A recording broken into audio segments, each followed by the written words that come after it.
Hi there, it's Kathy Loves to Scrap, and today we're doing a 5 for 5. The elements for this challenge are a sketch that I used for all 5.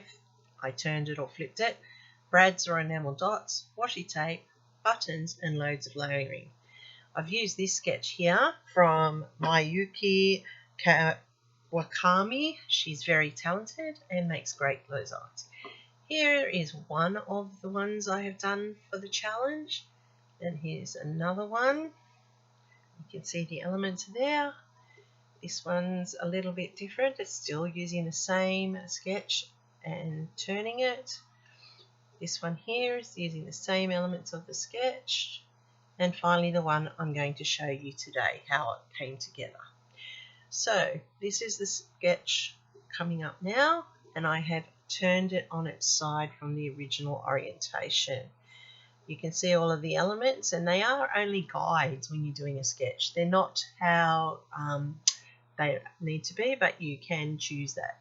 In it, I need to use washi tape, so I've collected a couple that match my colours. I've got these enamel dots, and I think I'm going to just focus on the white ones here for this page because that will blend in with the colours.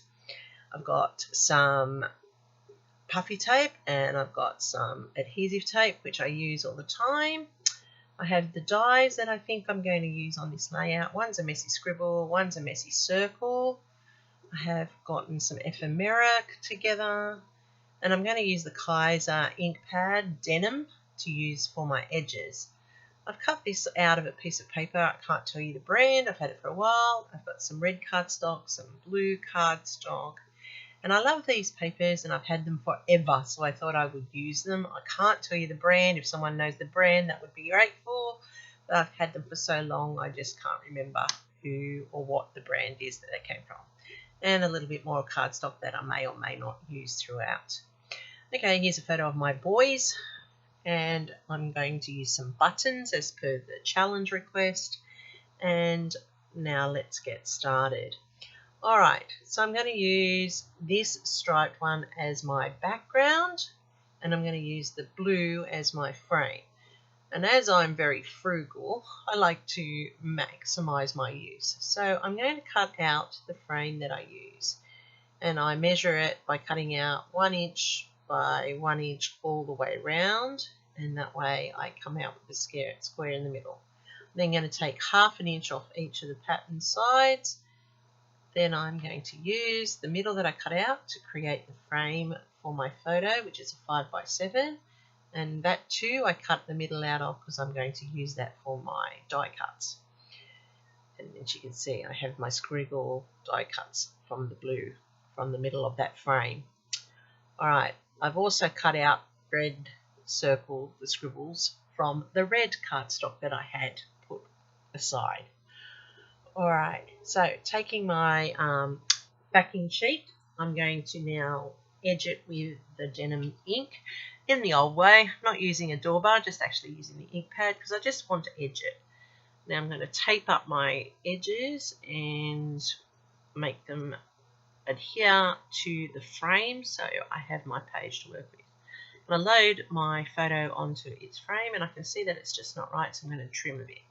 So now I have to work out my things. So as the circles, I'm going to fussy cut them out of the piece of stock, and you can see them placed here, how they're going to be on the arrangement of my photo. Right, I now also need to do the square parts, and I've got the title here, Best Mates, because they really are best mates. So I've taken in 1 square there, I have the 3 circles done. Now I need to cut the smaller squares, and I'm going to use the different papers for that. This one here, I'm going to cut them 3 by 3, and then I'm going to ink those on the edges with the denim because I just want them to pop off the page, not just blend in. This one here, I'm going to need a little bit longer, so they're going to be 3 by about 4.5, and I'm going to ink the edges of those as well. So then I have the Best Mates. I don't want it just that colour, so I'm going to make it up, and I think I'm just going to put it on the side a little bit to give it a little bit of interest. And I tilt it just a little bit. I'm going to use my washi, as you can see, because I need to use washi. This one's got some chevrons which I can cut into arrows, not so tight, tuck it in behind so that it always stays nice and tight and clean. So I'm taping up all the pieces, and I'm doing it pretty quickly because that's the boring part. And I'm popping the photo. So I'm just going to place everything now so that I can see what it's going to look like when I put it all together. And as you can see, it's not an art, it's just a fiddle and play, make sure everything sits where it should. I go back and put in the fussy cut parts and the die cuts. Make sure, and I think I'm only going to use 2 of the blue stretch here. Now I'm going to start adhering, and here it all is together. Alright, so I'm sorry it's going really fast, but I really don't think you need to see all that. That's some more washi added in. I've added in the little bit of ephemera to give it some dimension. The buttons I've placed. Now I'll glue them in. Now remember, the glue will dry. It looks white now, but it does dry clear. Alright, so now I'm going to add in my enamel dots just to build up the page. That corner's a bit bare, so I'm going to use some stickers here from the Kaiser pad.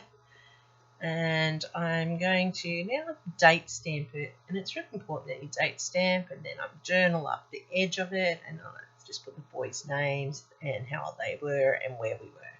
So as you can see all of the elements there, everything coming together in the parts, the buttons, and the ink, and that glue will dry.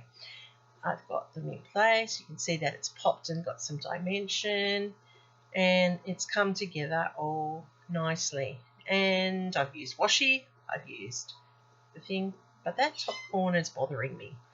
So I think I'll come back to that. Yeah, it's still a bit blank, so I'm going to add some more of the enamel dots just to give it a little bit more interest and not leave it so flat.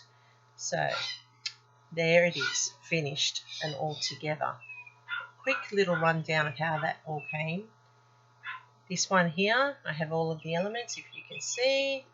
I've used photos for the parts of the sketch this time. This one here, I have used an upright again, and I have the squares and the elements all mixed together.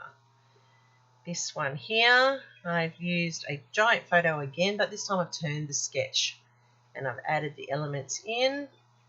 And this one I've gone with the same upright that I've just used, but I've flipped it this time so that the squares are on the opposite page. And that's the original side. I've turned it once, turned it that way, and I have flipped it, and I have turned it around the other way. So this is just a 5x5 challenge to show you how you use the same sketch and come up with 5 different pages. And here's today's one.